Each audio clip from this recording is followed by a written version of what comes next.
Happy daylight saving time, beautiful people. Imahana, grand rising, shalom, shalom, shalom, shalom. All right, beautiful people. I feel like I'm missing something. Oh, my water. Yes.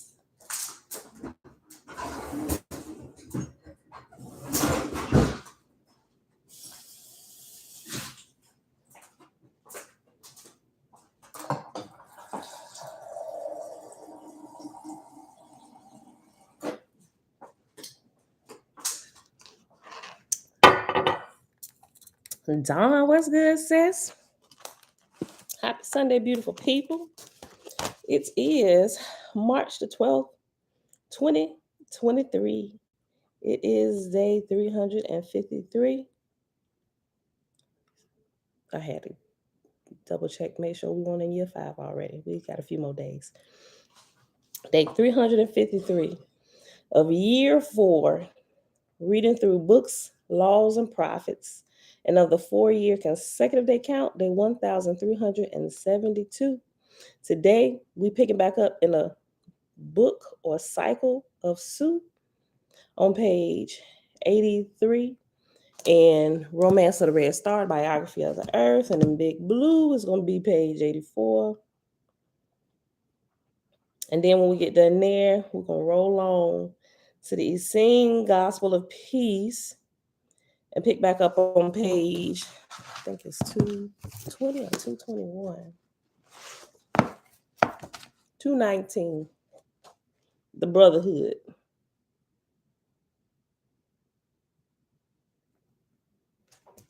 So, Father, we thank you that you are eternally bountiful.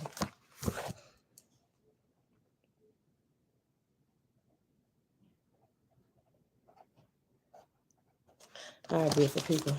Tickler, hey, girl, hey. And all the couple people hanging out in the background in both places, Facebook and YouTube. Top of the day to you. You know what, let's get started straight away here today. All right, y'all. We're just going to read one chapter, the second chapter of Sue, because it's pretty long. Time to come. 2 states have I. Well, maybe we should read 2. We're going to read 2. It's going to probably take us right up to that point. We're going to read 2. I like what the third chapter is. Okay. All right, beautiful people. Chapter 2, Cycle of Sue. In the Arenisca, I'm starting off already trying to sound out words. Arenisca, okay. In the Arenisca of Portan of the Etherian worlds of Hoyts and Izrika, flew the call of the gods for volunteers, and so welcome was the sound thereof that hosts of Etherians rose up on every hand, ready to volunteer, and soon the required number stood in waiting. And yet so vast were the fields and arcs of Izrika that the 100 millions chosen were as but a fraction compared to those left uncalled. Coming near the throne of Sut and Hoyt, the 100 millions formed in squares and stars, and the chosen God took his stars, and the chosen God took his place at the head and front, looking to the low horizon where rose the red star Earth. And now the builders, who had measured the elements lying in the route toward Earth, formed their crescent ship of fire and equipped it with mantles, curtains, and banners. When the ship was completed, Jehovah's light encompassed it about on all sides, and though it was bountiful before, it was now illuminated and sparkling and bright as a sun and rich in golden color. When Sue entered the ship, the voice of Jehovah spake, saying, Thou shalt go now, my son, and give wider range to the tetrarchs, both in angels and mortals. Give the queens on earth, Give broader dominions to tyrant kings and queens on earth, and greater scope to the self-gods and lords, and thus increase their responsibility. Then all the hosts entered the Etherian ships, singing and rejoicing, observed by countless millions to come, to wish them joy on their 6 years' visit to earth. Sue said, "In thy name, O Jehovah, and by virtue of thy power," hold on, I'm gonna make this stay down. I don't want it messing with the camera. Okay. All right. I want to be hands-free. Okay. I need to get something to hold my pages down. All right. "Give broader dominions to tyrant kings and queens on earth, and greater scope to the self-gods and lords, and thus increase their responsibility. Then all the hosts entered the Aetherian ship, singing and rejoicing, observing countless millions to come to wish them joy on their 6 years visit to earth." Oh, man.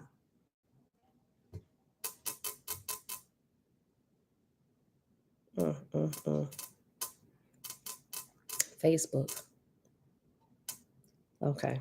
All right. Shayla. Hey, cousin. That's why, boo. "Then all the hosts entered the Aetherian ships, singing and rejoicing, observed by countless millions to come to wish them joy on their 6 years visit to earth. Sue said, "In thy name, O Jehovah, and by virtue of thy power vested in me, my host shall speed forth at my command."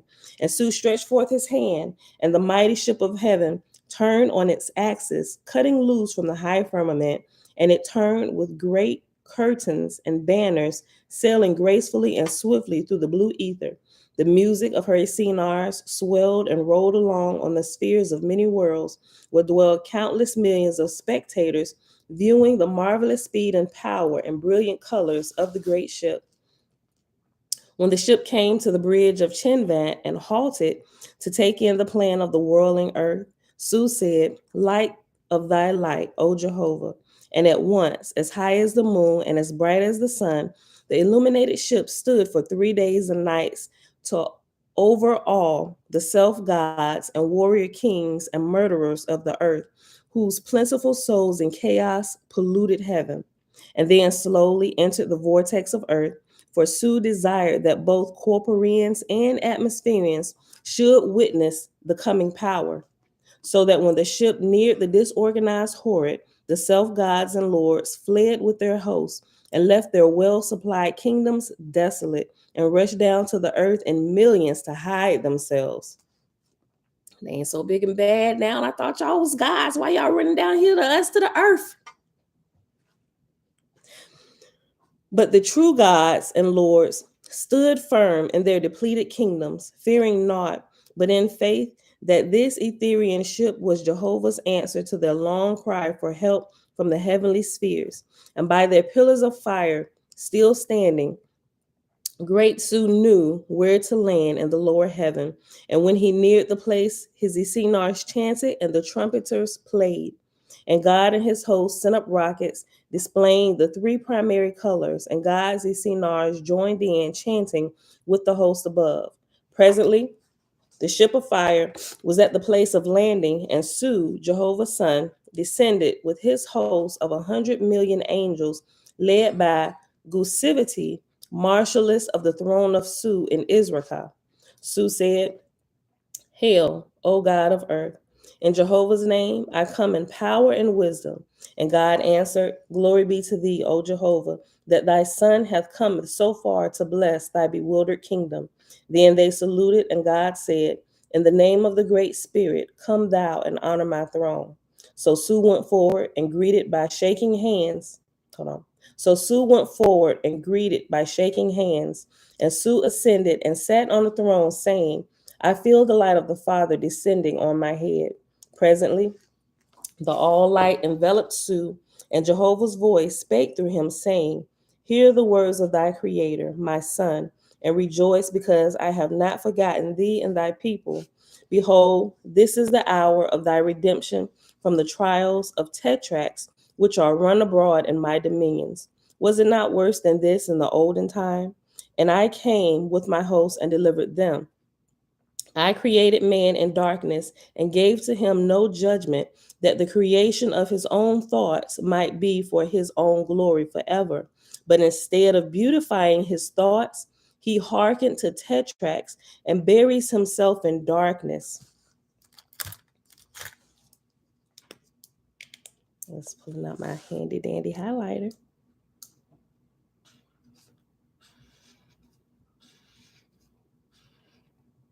Tabitha, Levon, Shalom, sissies. I created man in darkness and gave to him no judgment, that the creation of his own thoughts might be his own glory forever. But instead of beautifying his thoughts, he hearkened to tetracts and buries himself in darkness. The heaven I build for him, he destroys. Then he buildeth his own, but only to be displeased and turbulent. Neither will he content himself with providing with his own hands, but searches out my most dutiful sons and daughters and makes slaves of them for his own exaltation.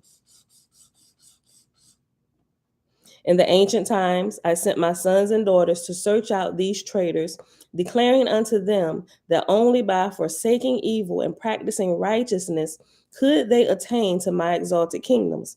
Their evil places have I cast down and rebuilt in honor and glory, that their own judgment might determine that virtue and good works are the sure foundation of happiness, are the sure foundation for happiness that will endure forever. But when I have raised them up in one cycle and made the lower heaven a paradise, alas, my Etherians have gone away, but a little while, when the tetracts take root and grow and turn all things upside down. Let me read that over again. Hold on. Let me just go back up to the beginning of the paragraph.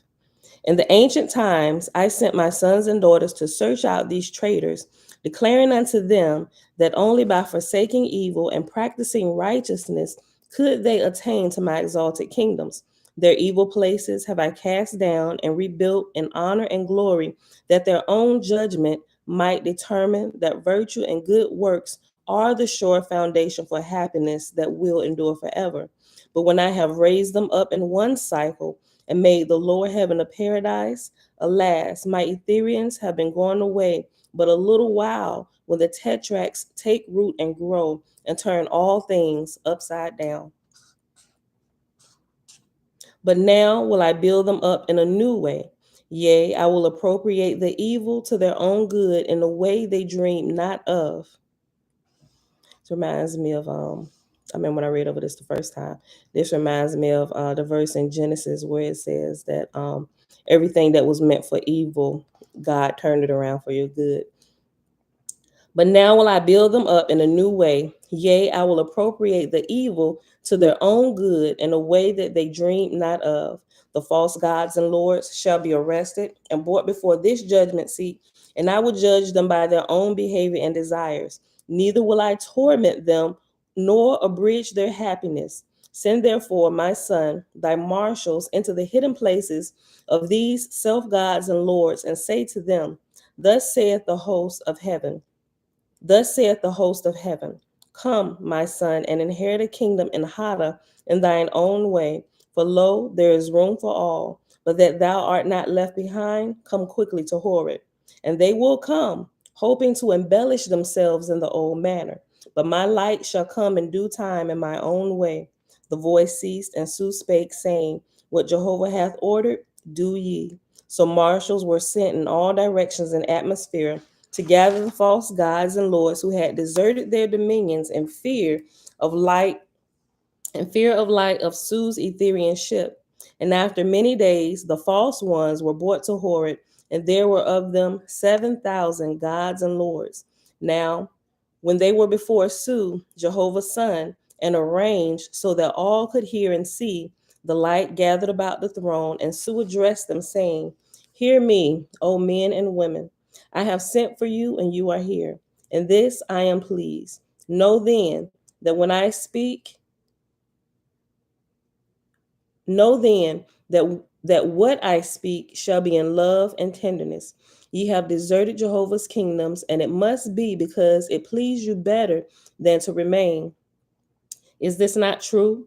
And ye also deserted your own kingdoms. For a little while they consulted together, and then answered, Nay, it pleased us not to desert our own kingdoms, but we were afraid.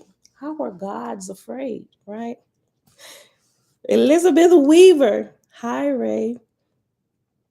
For a little while they consulted together and then answered, Nay, it pleased us not to desert our own kingdom, but we were afraid.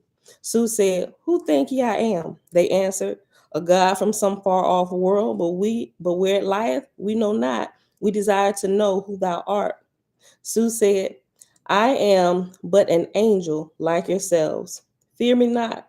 But since ye feared and so deserted your kingdoms, does it not prove that ye are not the all highest? Because remember, this is what they had been telling everybody, that they had been slaving here on earth. And I pronounced earth with a F, earth. Sue said, I am but an angel like yourselves. Fear me not, but since ye feared and so deserted your kingdoms, does it not prove that ye are not the all highest? And do you not perceive that because ye had no all highest, ye were divided and inharmonious? Hear then which I will say, and consider my words. I want not your kingdoms, nor anything you have, but that harmony may reign in heaven. I will give unto you every one of you more than you had, and add power unto you also. Since ye behold, I am come to Horeb, the throne of the ancients, perceive not that whatsoever accordeth with me is of my power also. Hold on, I'm reading this wrong. Hold on.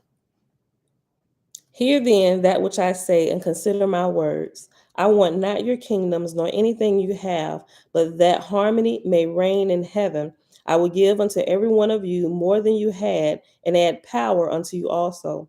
Since ye behold, I am come to Horeb, the throne of the ancients. Perceive ye not that whatsoever accordeth with me is of my power also? Take then your kingdoms, and be gods and goddesses, and I will make you as part of one united whole. Again, they consulted together, and again they answered, why shall we take our kingdoms? Our slaves have deserted us. Our kingdoms are pillaged of all their value. Yea, our slaves have become wandering spirits and are making their habitations with mortals. Sue said, what can ye say to these wandering spirits that will induce them to come away from mortals? To which they answered, if we promise them if we promise them provender and clothes and plenty of rest, they will come. But when we put them to labor, they will run away, having tasted of liberty. Sue said, how then made ye slaves of them in the first place? To which they answered, we took them in the day their mortals we took them in the day their mortal bodies died, and they never saw nor knew any other place in heaven. So we appropriated them to our service dutifully. Sue said, know then, this is my conclusion. First, that ye shall be made as sub-gods to one confederacy, and your kingdoms shall be fair to look upon and well supplied with all things. Behold, there are on earth with the barbarians hosts of familiars and feudals. Whoever then of you will go down to the earth and bring them away to Horeb shall have them for his slaves. And whosoever bringeth the greatest number, to him will I award the greatest kingdom. And if you bring in, and if it be, hold on, these words so small. And if it be that ye can find emissaries to work for you in bringing feudals and familiars away from the barbarians, then shall such labor be accounted to your credit. And ye shall station round about in the corporal cities certain angels who labor shall be to receive newborn spirits on birth blankets and bring them to your kingdoms also, for they shall be your slaves. After that manner spake Sue, and then the false gods and goddesses were highly pleased, and they divided themselves into certain districts over mortals and for the lower heaven, and were at once sent off to labor in their own way, and they were named sub-gods. Sue said, these sub-gods have much weight with the barbarians, because they advise them in war. But behold, it shall come to pass, when the sub-gods have robbed the barbarians of their familiar spirits, the Ehim priests will have greater weight with them, and the sub-gods will desire to find favor in my sight, and so teach their slaves, which will cause them to emancipate themselves in time to come. Chapter 3. Jehovah spake through Sue, saying, 2 states have I created open to all men, both on earth and in atmosphere, which are liberty and bondage. And man I made to choose that which he will, but that he might not err, I send my emancipated angels to explain these things beforehand. Even so are governments ordained by my holy ones, wherein ye may judge whether a government be of me or against me. I didn't even know who was going to read this today. In my little conversation, when I was explaining to you about the government, why not us? Why not us? Make the government full of light, right? I know a lot of people don't see it that way, but I'm just saying. I ain't saying keep an open mind, but consider all options, right? And how we can literally flood the earth with the light of creator. Seriously, listen to this. Listen to this. This is so good. Let me go back. I'm gonna start over. Jehovah spake through Sue, saying, two states have I created open to all men, both on earth and in atmosphere, which are liberty and bondage. And man I made to choose that which he will, but that he might not err, I send my emancipated angels to explain these things beforehand. Even so are governments ordained by my holy ones, wherein ye may judge whether a government be of me or against me. Let me highlight this in a different color.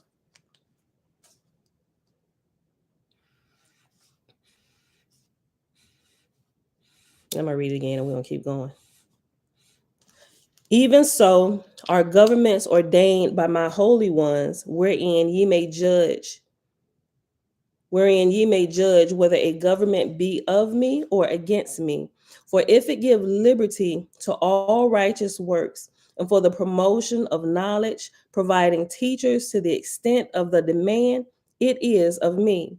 But if the government maketh of itself a self, for which its aggrandizement is at the expense of my children's liberty, then it is against me.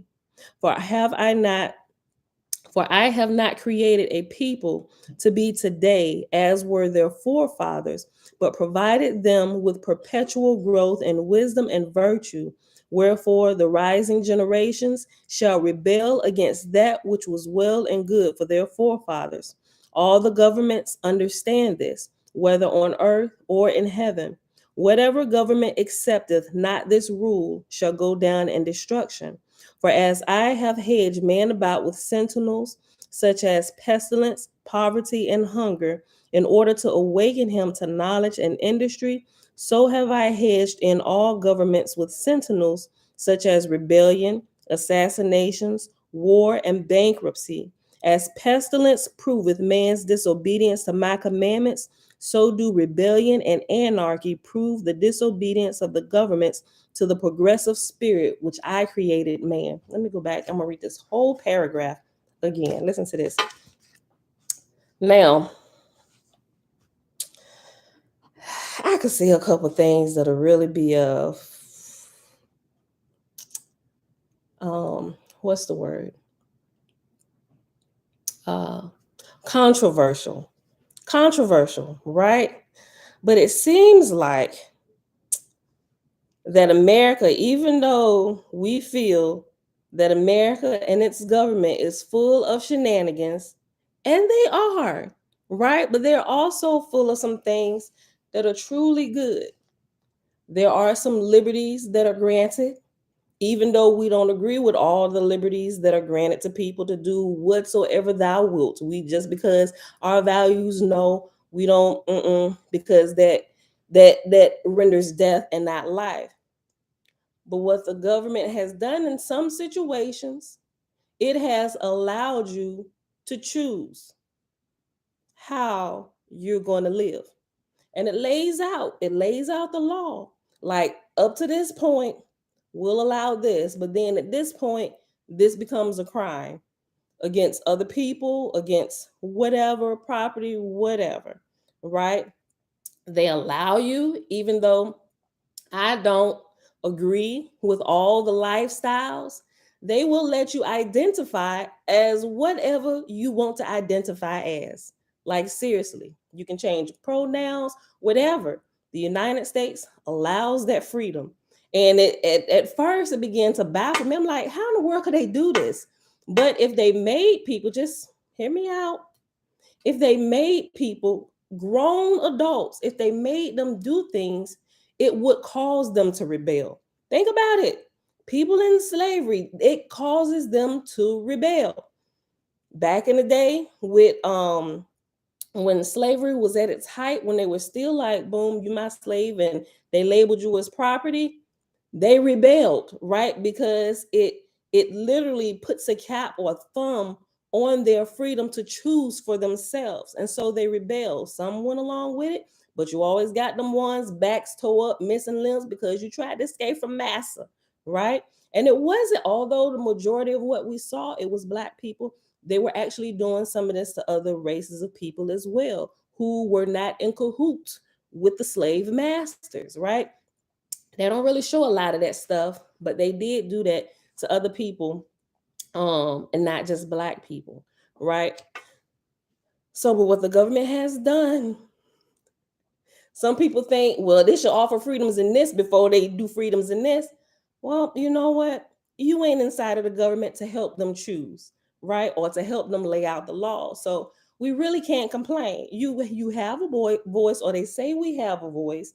Even some people kick against that. Well, we can vote all we want, but they're actually chosen by the Illuminati. Whatever, right? Whatever, however you want to look at it. But the point still remains is that we have power in numbers, right? And even though it may be an uphill battle for the righteous to take over some of these positions, simply because of how many people who are, I ain't gonna call them wicked, but we just gonna use it. People who are wicked, who holds, and they not be full blown wicked. They could just be wicked because of those who are in position, and they feel like they're forced, and they don't want to kick against the prick, so they just fall in line. I would like to believe that if you had more people full of righteousness that stood up and weren't afraid to speak, you would have those, you would be a good example or a good baseline for those ones who are not as strong, and they teeter either way depending on who's in power. Okay, well, I don't want to lose my job, so whatever he say gonna go. Yep, I'm gonna do this. I don't agree with it. I'm gonna let you know quietly, I don't agree with this, but I want to keep my job. You got them, and there's some of this, I can't, I'm gonna resign. I can't do this. They resign, they back away, and they leave the government in the hands of tyrants, right? And nobody stands up. And then they show you all the different governments that are in turmoil all over the world, and the people that try and rise up against their government, and they kill them, and they bombing and killing their own people. That may be true, right? But I look at it, it's almost like, to me, this could just be me. These are just my thoughts. I'm not saying our government is doing this, but to me, they show us, I think there's a few different reasons why they allow us to see that. For one, it helps them to justify to us why we just gonna go in there and set up shop and put our military there, and we're gonna run this country. That, but it also kind of puts a little bit of fear in us that we're not gonna, you see what they doing, see how they rising up against their government, we're not gonna stand for that here.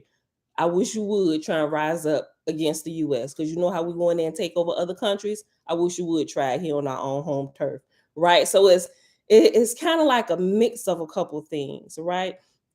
So like I said, even though it may be an uphill battle for the righteous, and it's going to take some time, it's going to take some years, campaigns, people got to clean their lives up to go run for these positions. You got to get other people who aren't scared to stand up with you. And like I was about to say before, I want to believe that there are more good people in our government, and they just need a stronger leader inside of there, especially in their departments, who will speak up for them, that's not going to back down to the voice of a tyrant, even at the expense of losing their job and their benefits, even being banned from government work, right? They got all of these type of things that they will that they have in place, and it scares people, because people think that, hey, uh I like my job, I like my benefits, I got 2 years to retirement. I'm just gonna ride it out. And I've come in contact with a lot of them people. I'm just like, ugh, sheesh. So I love it here. I love to travel other places, but I don't know that I would want to live 24/7 in another place other than here in the United States, right? And some people, they ready to roll up out of here on the first thing smoking. I'm putting my citizenship in Africa. I'm going to Switzerland, wherever. I don't know. I have my different thoughts behind those things. But I want to believe that there are more righteous people quietly in our government. They're waiting and they're hoping and praying. You see one pop up every now and again, but they don't get the support flooding behind them. Maybe from us, but within the government, those who actually hold the positions and sit on the benches and can hand out rulings in Congress, in the Senate, and the House of Representatives, they're not getting the support there, right? And they ostracize them. So it's going to be an uphill battle, and it's going to take this generation, the generation behind us, every generation behind us, our generation, our children's generation, for the ones who are interested in government and not just the ones out there like protesting and all that stuff. Some of them are very savvy and they would make good representatives in our government. They have morals, and I'm not saying all of them, but some of them do.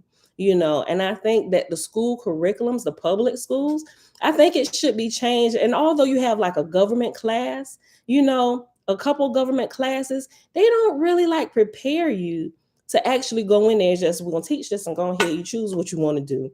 Right. I actually think in the public school curriculum, there should be a couple different tracks, right? There should be like trade tracks in the public school system. And there should be a track for those who want to go in government, right? And it should probably begin, I ain't even gonna say at high school, but I think it should start at the middle school level, right? Because they're still developing character that can be molded and changed and all of these different things. And as you get through high school, they could even go into college and take that same track, but there are entry level positions into the government, but into your local city government. They can go work for the city and begin to work themselves up from there and just go through. When they want to head up into the U.S. The House of Representatives and the Senate and the Congress, whatever, it can start there, but they can be trained and they can get the support. They can learn about their teammates, their I ain't gonna say competitors, I'll say competitive mates.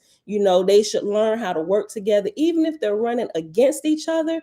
This whole smut campaign that they have when you have the Democrats against the Republicans, I get that we give our people a choice, right?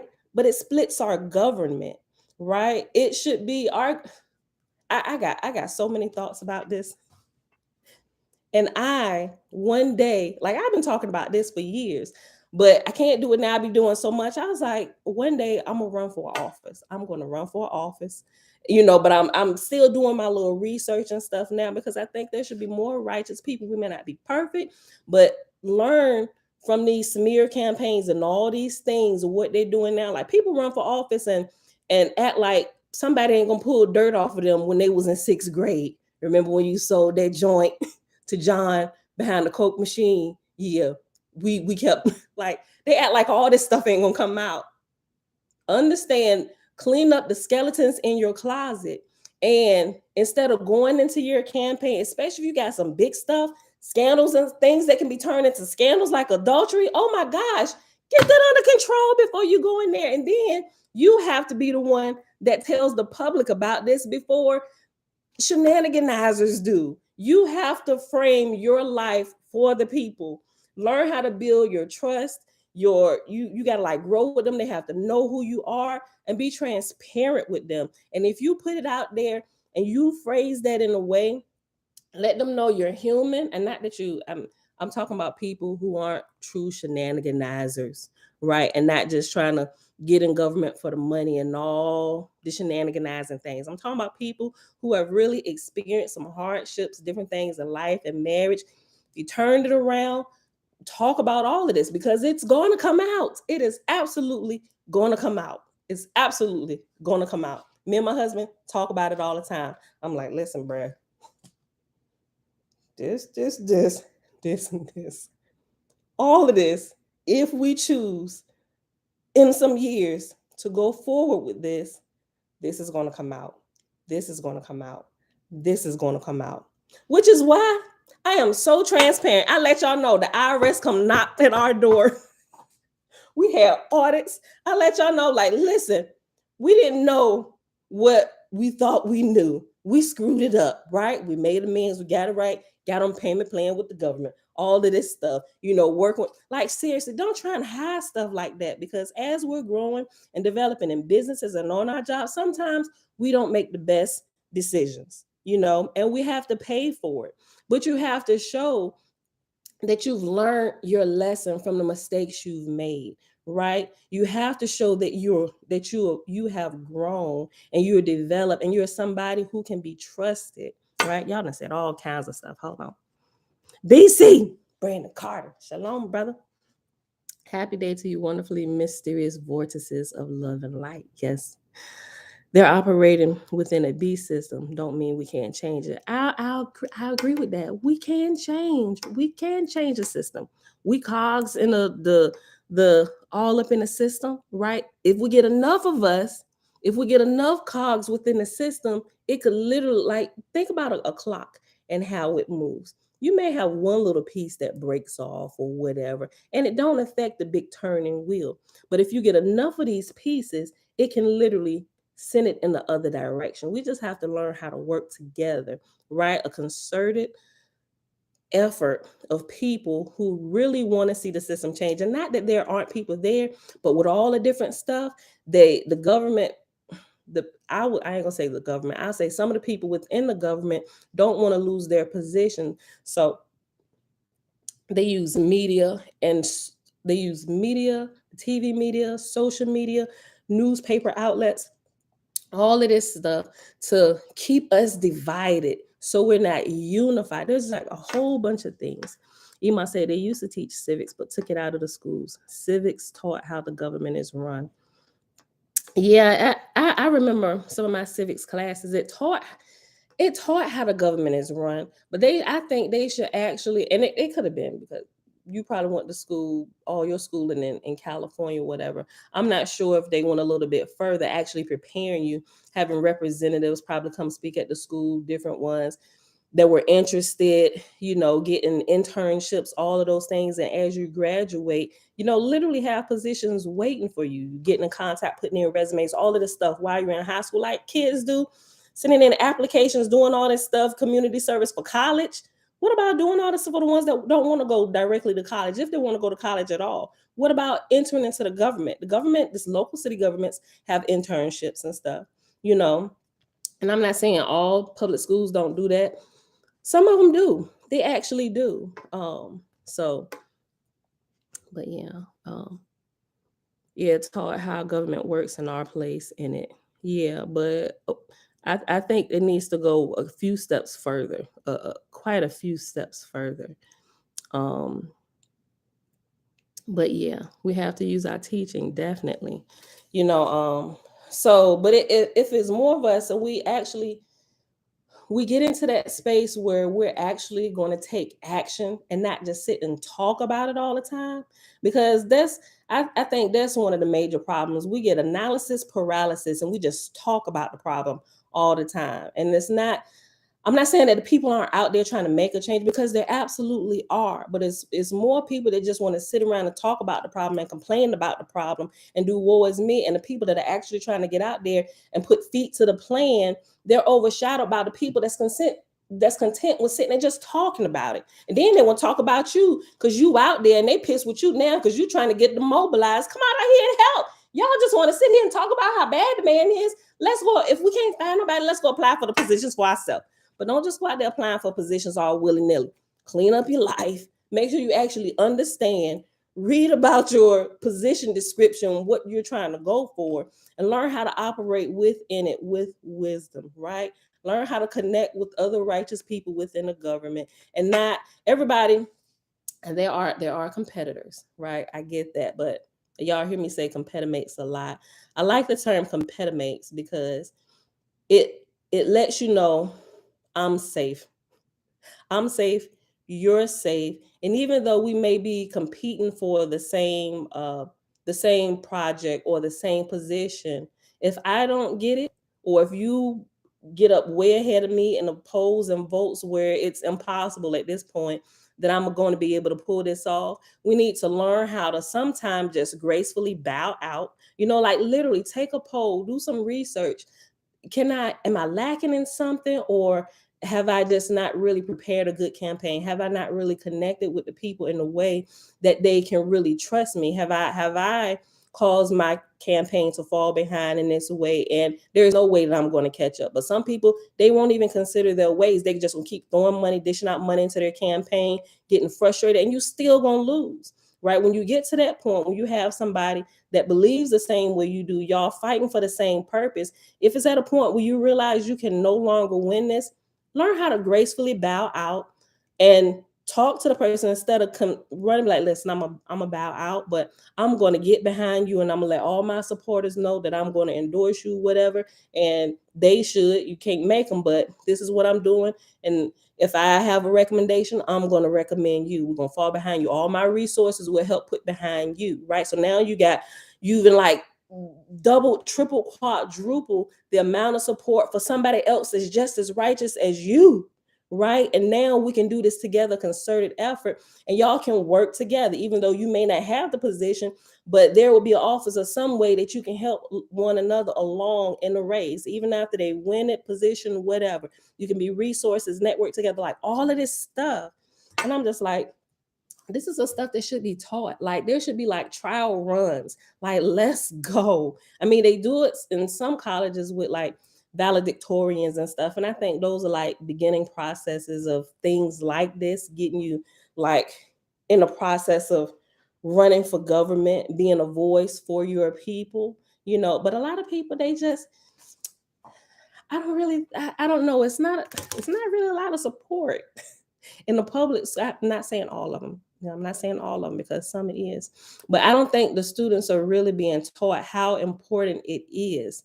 Some of these things, how important these things are, and how it's going to begin to affect your life. They're just here. Some of them just really go to school just to conversate with friends and stuff, right? So their whole mindset already is off about these things. And we have the government we have because it's just there are breaks in every point all along the line, right? So we have to identify what the issues are, and we have to fix the breaks all along the way in the multiple areas. And we're scattered all throughout the world. We're all in these multiple different positions, whether in a school, government, businesses can come behind, support schools and all this stuff. They do it for sports. Why not do it for things that pertain to the government and pertain to things that's going to cause a better way of living for everybody, not just the I ain't even gonna say the sports spectators or those who were in sports. You paying them all this money to entertain us, but what about the government we live under? I have really strong feelings about this. Look, back in the day, Ima said, back in the day, it taught you how to sit your representatives down if they were out of order. Oh, that's good. That's good, Ima. Like all of this needs to be like reintroduced into the schools. Like if they listen, like seriously, if like all of this stuff like was reintroduced into the public schools, and like even it ain't got to be all over the world because it ain't gonna happen all over the world at once. If you found like a good community that you live in and the school is really supported by the parents and they do this, I mean, I would consider putting my children back in the public school system because of the training and the opportunities that are there. But I mean, until that happens, I just got to kind of train them separately here at home and the homeschool and all this stuff. We just go visit places and we'll talk about it. It's just all of this. We just got to do it from home. Either way, right? We still are a big part in that with our children, helping them. Tikva said, yeah, I had to take that course, Civics, and they don't require it these days. Yeah. You must say we used to have all that kind of stuff in schools, and all has to be taught. Yeah, we can't depend on the system. Yeah. It's not really taught. It's not really taught. It's not taught today, and there are really some bright minds in the public school system. I ain't gonna say it's not, but I think all children, they have really bright minds, and you just need the right teachers for the right students, So when students are lacking, all the time, it's not it. Now they do have something to do with it. It could be their own personal laziness and stuff like that. But even that can be developed and help. Students can help work all those things out. Well, I say teachers can help students work all those things out the younger they catch them. And I guess it really just depends, because you have some that are more uh, self-motivated than others, and it's just, you got a lot of different variables, but it come down to good teachers and the motivation from the students to want to learn, right, and putting the right people in the right place, because everybody's not fit to be in the government. They're absolutely not. You may be fit to be a good business person, but you may not be fit to be in the government, right? But there are good business people, and business training is a really good way to train you also to be in government, right? Because the government deals with small business, not just with the individual people, but the government is a business. And what better person to run a government than a person who knows how to successfully run a business and has businesses, multiple businesses that have failed, and you've learned why your business has failed. You've learned how to take that information, adjust it, go through your learning curve, and now you produce a successful business. People that go through stuff like that are able to see those trends within inside of a government, because a government is a business, right? So all of these things, and also one of the good things about business people, especially successful business people, and a lot of people may hate Trump, but not too many people hated Trump before he started running for office. Like, a lot of my wisdom and information that I learned from Donald Trump's books and stuff like that, and Robert Kiyosaki, right? Like, my library is full of their stuff. Nobody hated him before he ran for office. But one thing I can say is that business people who are successful, one thing that I ain't gonna say they don't have to worry about it, because I'm sure there are people within the business, within the government, and lobbyists who want to control what the government does, that are there with unlimited amounts of money to bribe you. And that's one thing. People who go straight into government that have no clue how to run a business, that's something that they run into, and they don't understand how to navigate through, because a lot of them have a purchase price. Successful business people do not have a purchase price. I ain't gonna say all of them don't, but some of them, I would like to say most of them, but that has proven not to be so true with some people, because you have some people that haven't fully developed their character in their business, and they're literally just there for the money. Like, seriously, you start businesses for the money, but as you develop, you realize that you have to really learn about people and care about people, because if you don't understand people, you won't have a business. Because in order to grow past a mom and pop status, you have to include other people to come alongside you with your business vision to help grow this thing. If you don't care about them, they ain't gonna care about you, and they ain't gonna care about your business. If they stay with you, they just gonna be there for their paycheck. All right, I'm going. I ain't working no extra hours for you. Don't call me. I'm busy. My shift is from 9 to 5. That's all you get from me. That's the kind of workers you're gonna have.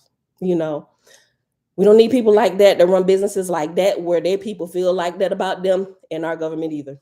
We don't need you, because you're just going to add to the shenanigans. We need people who've actually been through stuff. They had to learn how to work through different scenarios and different types of personalities, disgruntled employees, like all of these things you have to have had work through, right? And then the money is just icing on top of the cake. The money is like, it's like a reward to let you know that you're doing good, in a way, because people just may be real savvy, and they can still be real wicked.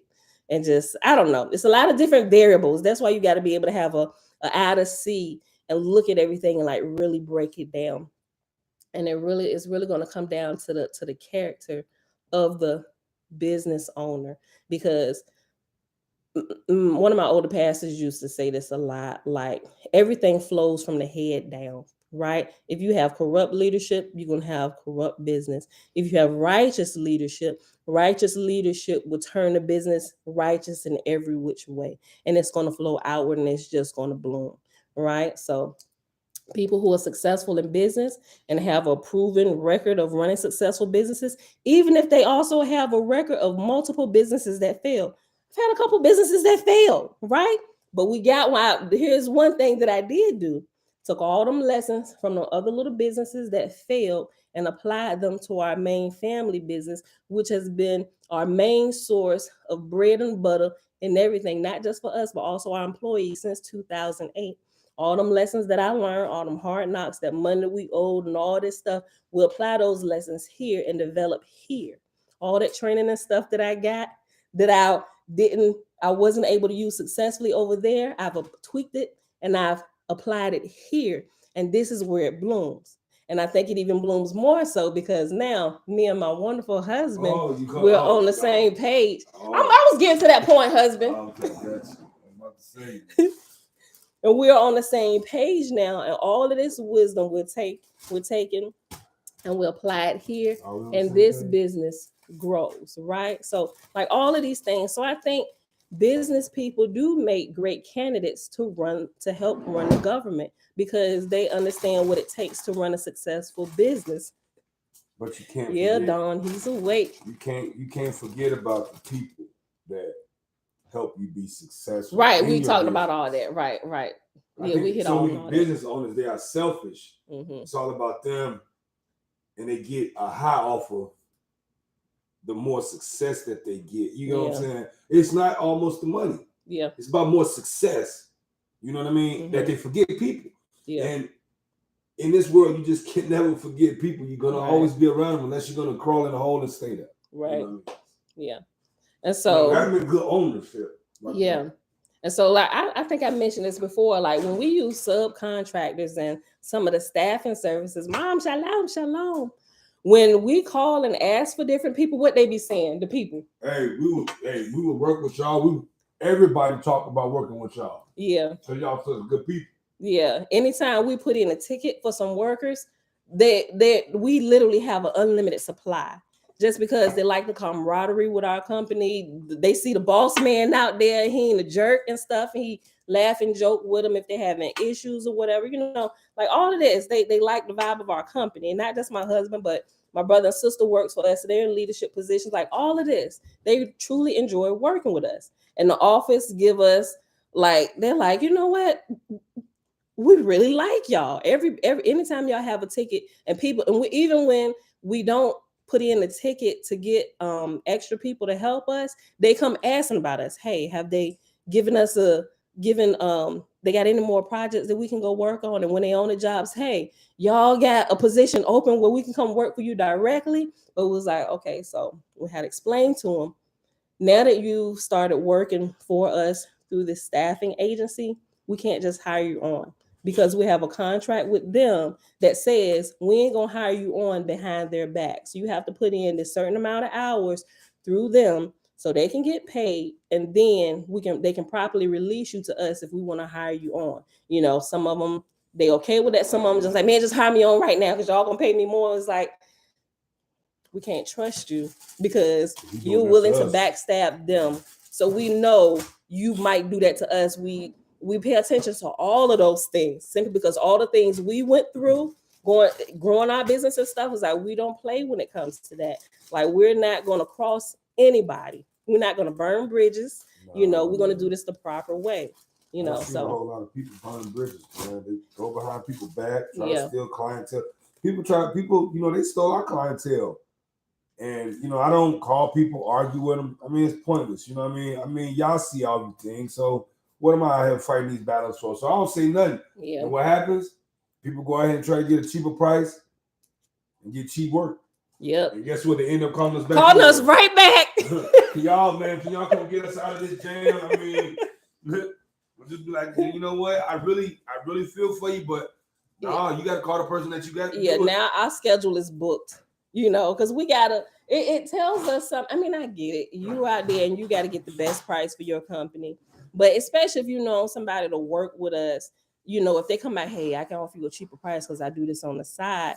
What does that say about you accepting that? That's true. What does it say about you accepting that? And then you come back to us when they screw your project up and you want us to fix it. I'm sorry. We don't come in we're not sloppy seconds. We ain't coming to clean up people's messes. Not when it happens this way.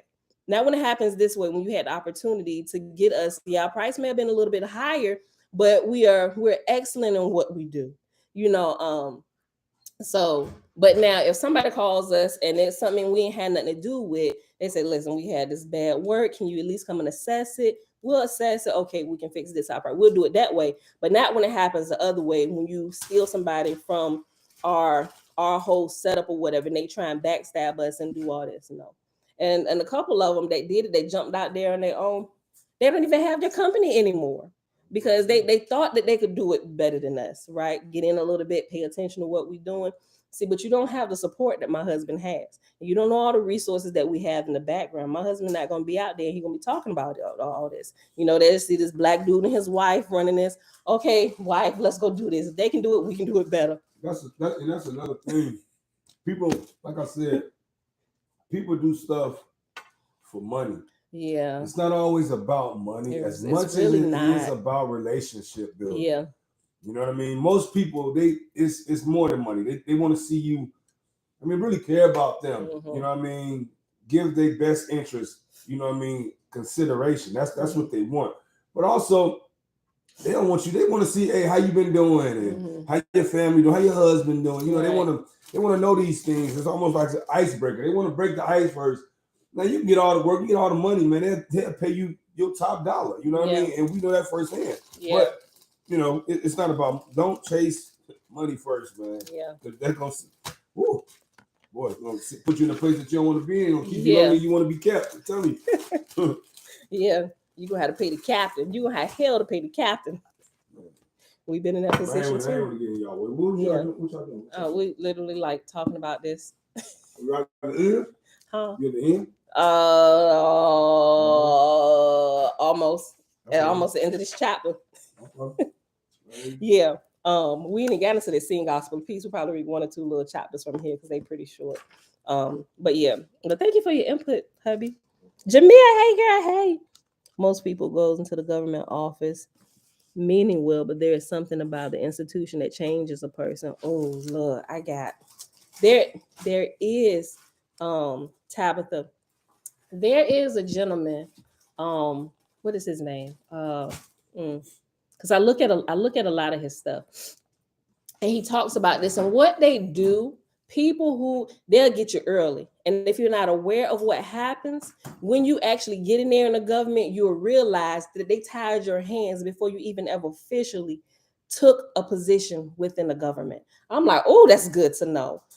So you'll start getting all the different kind of contacts coming out the woodworks and stuff, having you agreeing to stuff, and like really trying to really befriend you or whatever. But it really, they don't realize at this point their character is being tested and it's under fire, but it doesn't look that way. It looks like you're creating good relationships and all of this stuff. But what happens is they'll start coming to you about charities and stuff. And what is his name? I'm gonna have to share it with y'all. It's really, really good. Y'all gonna have to look at it when you get a chance. But listen to how he explains this. And he has a YouTube channel that help people who want to go into the government, that's preparing to go to the government. You think you may one day, even if you don't, right? So there's some things that he's learned by working with different candidates and stuff and helping them clean up messes, PR, all of this stuff, right? And he tells that he's able to backtrack and see where you got yourself entangled to where now when you actually take your office in the government, you can never open your mouth and say anything. You can't go against the status quo. And that's what's happened to a lot of people that's holding seats. I was like, oh, that's really good to know. So I'm going to share that with you. His name is right on. I was literally looking at one of the last night. But I'm going to share that with y'all. But that's what happened, right? Back to what Tabitha said. Most people go into the government office meaning well, but there is something about the institution that changes a person, right? It changes you because they tie your hand before you even officially take your seat and officially are sworn in, So I'm gonna share that. Y'all let me know. Give me a little bit of commentary on the video. I shared in the community section and stuff. But yeah. Don't look. In people? Huh? You don't think that's in people? It is. Right. That's why I'm saying you gotta. I think so many people they allow that. You know what I mean? They allow themselves, like, it's in their heart already. You get what I'm saying? To be crooked. It ain't the institutes like everybody else crooked. Let me be like them, because almost like, you know what I mean, they have more power over you than what you even got over yourself, and you become that way. But did they make you, or was you already? Right. That's what I was talking about earlier before you came down. We was talking about developing people who want to go into government in high school, but I think they should actually start this process in middle school, because at this age in middle school, they can still be molded. Character issues and stuff can be worked out, there. So as you grow, you can learn how to make a righteous decision, choose between right and wrong, learn how to make a decision that's just not based on yourself and what's going to benefit you, but benefit all parties that are involved with this. So everybody within the government, those are the type of decisions that they're making, but they're making them selfishly. What's going to benefit me? What's going to benefit my campaign? What's going to benefit my cause? They want to make sure it's good for them, but they want to give everybody else the short end of the stick, the short end of that deal. And it always blows up in people's face, and they have to pay for that somewhere down the line, right? You got to be honest with people and let them choose. Put all the information out there on the table. So let's look at it. Yeah, this benefits you. This benefits me in a little bit, just for right here at this point. But when we get down here, it's like, this is going to be really bad for me, and people have to, like I said, you just have to learn how to care about people. You truly have to care about people. And if this is going to be a deal, you have to have the strength and the character to walk away from something, even if it was your deal. If it's not going to be good for everybody involved for the whole duration of whatever this contract is, then you should have the character and the honesty and integrity to cancel that deal yourself, because you should not want that on your name. You shouldn't want your name tarnished in any kind of way, right? And most people aren't that way. I ain't gonna say they aren't that way, but most people that get in these positions, they're not willing to take that extra step. They're not willing to give up all that they've worked for, right? Even if it's their baby, they're not willing to just walk away from it. We're gonna make this thing go by any means necessary, and if you don't benefit, then, oh well, that's on you. Well, you shouldn't be able to sleep good at night knowing that somebody that's a part of your campaign or a part of your thing is going to catch the short end of the stick down the line somewhere, because that's not just going to affect them. It's going to affect their family and probably the rest of their life, so that's the way you got to think about all of this stuff, and most people don't. Think about me, babe. Think about me and all the rest of my life. I was joking. You joking? Look, I was trying to see if you was. No. Okay. Owami Shalom. I feel like the spirit of influence is over the government in a way that humans in the position don't know it. That too. Clearly, we learned that from Owaspi, right? But listen, even if there is a bad influence, and I would say that's not even an excuse, although that has proven to be true, I would say it's not an excuse, because what happens when people choose to just walk in the ways of the wicked, the good Ashars, they turn away from it. They back up. You got that home. I'm gonna let you go ahead and handle that. They'll back away, right? But when they choose to do what's right, you have all the angels of Creator that flood to your rescue, and they stand behind you, right? So that's not an excuse. I don't think that's an excuse. Even with what we're reading and learning through the Seeing Gospel of Peace, if they're showing us that principle in the way we treat our body and the way we eat and stuff, if Satan gonna take a hold of you, if you just feeding yourself flesh and all of this, just kind of summing up everything, and you doing as thou wilt, and everything gonna happen to you. But at the moment you choose to do what's right and begin to turn away from those things, what does say happen? What does say happen? That all the angels of the earthly mother and her earthly father come to your rescue.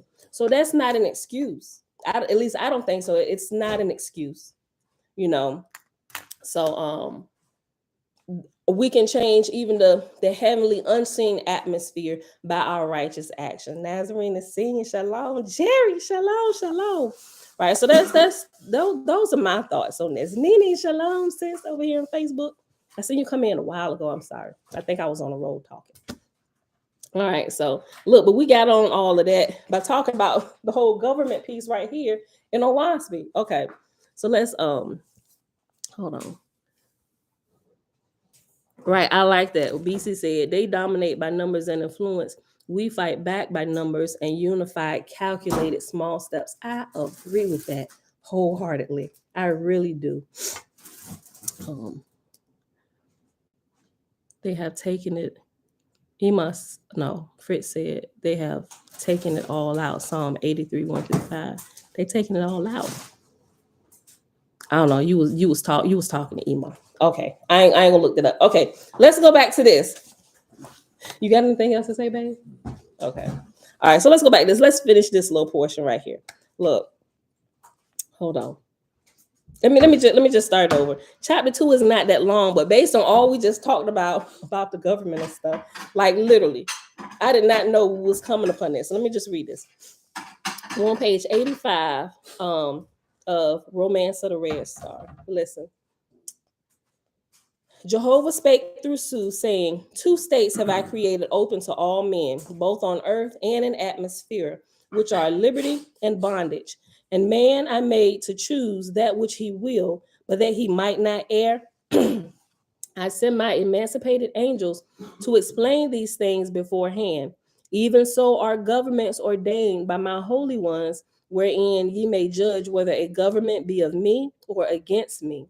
For if it give liberty to all righteous works, and for the promotion of knowledge, providing teachers to the extent of the demand, it is of me. But if the government maketh of itself a self, which is for the aggrandizement, which is aggrandizement. Hold on. I'm still screwing it up. Listen. Even so are governments ordained by my holy ones, wherein ye may judge whether a government be of me or against me. For if it give liberty to all righteous works, and for the promotion of knowledge, providing teachers to the extent of the demand, it is of me. But if the government maketh of itself a self, for which its aggrandizement is at the expense of my children's liberty, then it is against me. For I have not created a people to be today as were their forefathers, but provided them with perpetual growth in wisdom and virtue. Wherefore the rising generations shall rebel against that which was well and good for their forefathers. All my governments understand this, whether on earth or in heaven. Whatever government accepteth not this rule shall go down to destruction. For as I have hedged man about with sentinels, such as pestilence, poverty, and hunger, in order to awaken him to knowledge and industry, so have I hedged in all governments with sentinels, such as rebellion, assassinations, war, and bankruptcy. As pestilence proveth man's disobedience to my commandments, so do rebellion and anarchy prove the disobedience of governments to the progressive spirits for which I created man. And that's what we paused and started talking about all of this and our government and all this stuff, right? So those are indications: war, destruction on a bigger scale. That should be an indication to governments that something is wrong with the government, right? We ain't doing something right because war is breaking out, anarchy, rebellion, all of this stuff. But to the individual person, when pestilence comes upon you, all of these different things, it should cause you to stop and take note and consider your ways. What am I doing wrong? How did I get sick? What am I doing? What am I not doing? Right? For as I have hedged a man about with sentinels, such as pestilence, poverty, and hunger, in order to awaken him to knowledge and industry, so have I hedged in all governments with sentinels, such as rebellion, assassinations, war, and bankruptcy. As pestilence proveth man's disobedience to my commandments, so do rebellion and anarchy prove the disobedience of governments to the progressive spirit with which I created man. The self God saith, I will make a strong government. By armies and cruel masters will I bind the subjects in my dominions. And he draweth up a multitude of laws and heaps up books to explain the laws. And he says, behold, how wise I am. Behold the great wisdom of my judges. Behold the great learning of my books. Behold my most perfect laws. Behold my armies that stand behind all and in great power. But when a ship of fire appeareth in heaven, his kingdom is destroyed like a spider's web. For instead of choosing his creator, who is strong, he erecteth things that were as nothing. As thou hast apportioned to the self-gods to take kingdoms, suffer them to hedge themselves about with a multitude of laws, but thou thyself shalt have no laws, save the rites and ceremonies which thou shalt adorn with music and processions. And it shall come to pass that the dominions of the self-gods will prosper for a season, and they will, for the sake of self-glory, deplete mortals of their familiar spirits and fiedles. But in time after, their subjects will tire of the laws of the self-gods, and hearing that thou hast no laws, save rites and ceremonies, they will come to whore it of their own accord, and thou shalt make the nurseries, hospitals, factories, and places of education into places of delight and recreation. Su called the council and his own host from labor to recreation for one day, and the people mingled together rejoicing, for with the Etherians, with the host of Su, were so many who had been earthborn many thousands of years before, and their assurance of the emancipated heavens above had greater weight with the atmospherians than anything that others could say. Then Su and his host visited the earth and atmosphere and returned again to Horeb. And Su said, behold, a time cometh in all the atmosphere in heavens when the discipline of former days must give way to something new. And such a time is now in this kingdom. It may be likened to a young child that hath been led by the hand for a long time, but now hath become strong of limb, so as to walk alone. For this purpose hath earth been brought through the fields of Israel, and my hosts are come with music and wisdom.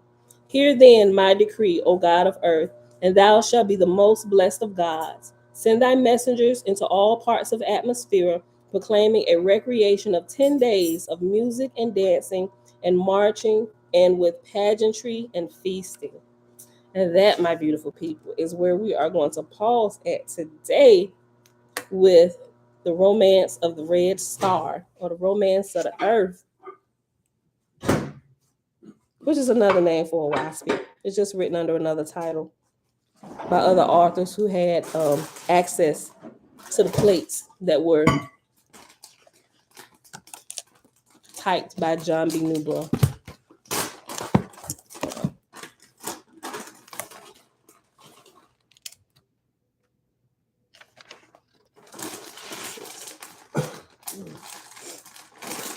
All right, y'all. So we're gonna go.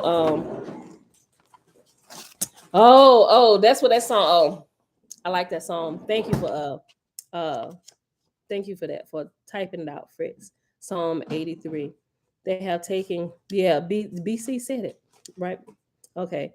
For they have taken crafty counsel against thy people and consulted against thy hidden ones. They have said, come and let us cut them off from being a nation, that the name of Israel may be no more in remembrance. For they have consulted together with one consent. They are confederate against thee. Yeah, so Israel there would represent, if you taught appropriately, Israel would represent the righteous, not the rebellious shenaniganizers of Israel, right? Because we had the righteous, which are in the Bible called the prophets, but before they were labeled Israelites, they were actually called faithists. And that's what the true prophets in the Bible were. They were true faithists indeed of Creator, right? If you go through this, if you understand who are gods and who is the Creator and the different voices, it's clear that the prophets were faithists indeed. And this reminds me, I remember when I started reading this, because I had no understanding of any of this stuff yet, right? I remember this dream that I had where I heard a voice coming from the captain. I was in this meeting in this school full of prophets, and there was this head prophet that came, and in the dream I recognized a person, but it's somebody who lives in Israel, right? And they were in my dream amongst this group of prophets where I was sitting, and in this meeting, and I'm the youngest one in my dream. I was, and when I was a part of that, I was the youngest one in there. But she had called me up to the front, and there was this older ancient looking lady. I'm not sure who she was, but she was sitting up in the front in a wheelchair. And they called me up to the lady from Israel called me up to the front, and she said, I want you to read this. And I'm like, what? And it said, read the books of the prophets. Just read them. Right. So I didn't realize then all that I realize and understand now about the prophets within the Bible and them being faithless and being in line with the Creator. Because if you go through, you just read nothing but the prophets for a period of time, spend about a month or two just reading nothing but the books of the prophets within the Bible. That's what helped me to be able to decipher the voices, who was speaking, who Israel was listening to, and who was really speaking truth, right? And that's what really began to alert me to the different voices and the different tonalities simply by studying the prophets, right? So that was my little learning journey, which I didn't understand then, but I completely understand it now. And all that I was learning then, when I haven't even heard about a WASP or anything else, it lines up with all that I'm reading in OWASP and in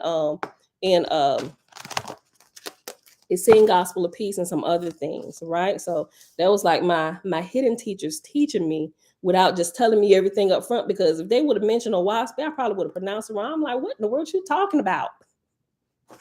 I wouldn't have understood in it. So that was my journey to go through and began to assimilate a lot of this stuff that I understand now.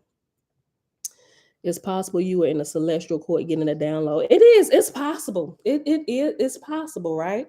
It's possible. There's definitely wisdom from the unseen realm when I was told, and I followed it, right? Because when I get instructions in my dreams, I actually follow the instructions, and it has always served me well. And when it warns me about things, I follow those instructions, and it has saved our butt individually and in our business. One time, I'll say we did not follow an instruction that we saw, and not like we were given the instruction, don't do this. We actually saw a scene play out in our business that I had no clue we was about to roll upon. And the 3 weeks max from the time I had the dream, I had no clue that we was about to encounter this particular situation that I had dreamt about. I wasn't present, but my husband was. But I told him about the dream. So it should have clued him in when he rolled up on the situation, right? He didn't follow. He didn't think, I don't know if he didn't think about it or what, but I tell you one thing, that's when he realized, oh shoot, I might have want to start listening to the dreams my wife tell me about. I kid you not. And when I'll say when we didn't follow that instruction, we lost one of our biggest clients, right? And that client at that time was our main client and bringing us in almost $400,000 a year from this one contract. Boy, you talking about somebody going through hard knocks for the next year. Oh boy, we learn by the things we suffer. I ain't get on my husband. Although I wanted to choke him out inwardly, I had to pull myself together. I'm like, babe, it's gonna be okay. Yeah, let's go back, and we had to do some cleanup, different things. Somebody got fired because we associated with them for our projects. They kicked us out, but I'm glad. See, here's the thing. Here's the thing about having good character, right? Here's the thing about having good character, like truly having good character, and and building relationships with people. What we did not know was there was somebody on the inside doing this whole time, just like watching us, watch our company, how we act, how we deal with people, how we deal with the projects, the paperwork, and all this stuff. They were like watching us, you know. And then we didn't know that they kind of went for back to us when they kicked us out, when they kicked out their project manager. They was like, I don't think that that's something that they would have done. And true indeed, how he assessed it right. Because I ain't gonna say there was, when it come down to it, I'm gonna just say we, because it's our company. I'm gonna just say we made the decision to listen to the project manager and just kind of follow his leading, right? Okay, let me give you, listen, just in case you got a business, listen. It doesn't pay to do any kind of under the table business, underhanded business in any kind of way. Right? Um, this could also be put in the field of like bribery. If I look at it, if I was the one judging the case, I would have looked at it as bribery and I would have did the same thing, right? And I wouldn't have cut any kind of slack because you would think that this is common sense, right? But the weight that this particular person held, and mind you, we young, this is one of our biggest clients. This is bringing in the biggest amount of money for our company at this time, and we were still like pretty young. This was like 2000, like 20, like 20, 20, like, hold on. What child? We was living, Josh. This was like 2009. Josh was born in 2010. I remember because my husband came in with that face. He sat over there on the couch in our bedroom. Yeah, Josh was a baby. So Josh is 12 now. Yeah, so this was like 2010. 2010. Oh my gosh. One of the worst time in business for us ever. 2010. Okay, so this project manager, he I'm be careful while I'm explaining this. Okay, so this particular project manager for this company we had this project for, although we are our own project manager, they assign a project manager as well, right? So this particular project manager, my husband had built a relationship with him, like we always do, real cool guy, right? That have lunch meetings, going over different projects, go through whatever, looking over the plans and all of this stuff. But he had found a loophole within his company to where they allow them to see the cost of projects and stuff. So if they understand what the budget is, how much is available to give to the subcontractor. Now you're not supposed to share this with the subcontractor. They're supposed to be putting their price, right? So say if we got, let's just say, if we got $20,000 in this project and we bid $10,000, well, there's like $10,000 left for the company, right? So with him understanding this, um, he decided to start giving a little bit of insiders information, right? This is so bad. This is so bad. He started giving a little bit of insiders information, right? And let them know, okay, so we got this particular amount in the project quoted for this, and then give me like $500,000, but you write the check to me directly. And soon as I heard about it, I'm like, yep, absolutely not. We're not doing this. Right. I just always been that way. It hit me deep down in my shine. I was like, babe, I don't think don't do that. He's like, man, no. He said he already worked all this out. He said he'd be doing this with all the contractors that come. This just how, to make sure the projects stay good and stuff. But I'm like, aren't they're project managers. This is what their position description says that is their job. Like, this is what the company pays them for. I say, no, this is illegal. I'll tell you in a heartbeat, it's illegal. No, I want no parts of it. We are not going to do that, right? But this brought a real big divide between me and my husband. But also, you have to understand, my husband kind of come from the street, drug dealer, say looking to make a profit, flip this, flip that. Oh, I'll cut you a little bit of this and you do this, and we watch each other back, whatever. He was used to that type of stuff, doing it all the time. I'm like, we can't do that here. We can't. He said, babe, we got this under control. You just handle the paperwork. Let us handle out here in the field. You're gonna pull the man card, you the little wife, be quiet, just invoice. Like I say, invoice, right? So, I'm trying to keep the peace at the house. I'm like, oh Lord, I need to go on an emergency fast. Jesus Christ, are you listening?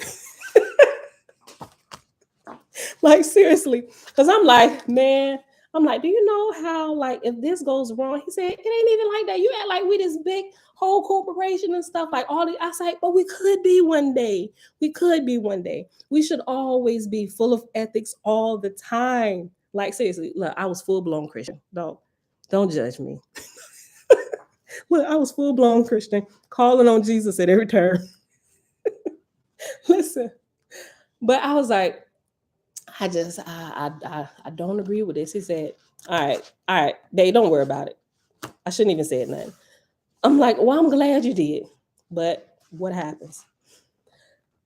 Not only had the company been watching us, how we deal with the projects, how we move, all of this stuff, but they also keep a close eye. Not that they micromanage, but they pay attention. Because if you got somebody in there watching the books and stuff, just you being real detailed, looking at the state of your affairs for your company, and you should have somebody double checking the double checker, right?